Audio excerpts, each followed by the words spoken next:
hech qachon bu mahsulotlardan foydalanmang. Idish tovoq yuvuvchi gelli nafaqat odamlarni, balki bolalarni ham sog'lig'iga juda ham katta zarar ko'rsatadi. Uning tarkibidagi limon, olma aromatizatorlari undan chiquvchi zaharli hidlarni bekitishda ishlatiladi. Statistik ma'lumotlarga qaraganda, har yili bitta inson 250 gram gelni iste'mol qiladi. Ya'ni bu degani bitta stakan gelni yeydi. Qanday qilib deysizmi?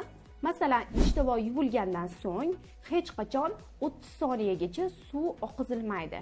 Bu degani idish tovoq tarkibida gel qolib ketadi degani. Bu esa quyidagi kasallarga sabab bo'ladi. Masalan, birinchi o'rinda onkologik kasalliklar, ikkinchi o'rinda allergik kasalliklar, uchinchi o'rinda oshqozon ichak traktidagi turli xil kasalliklarga sabab bo'ladi.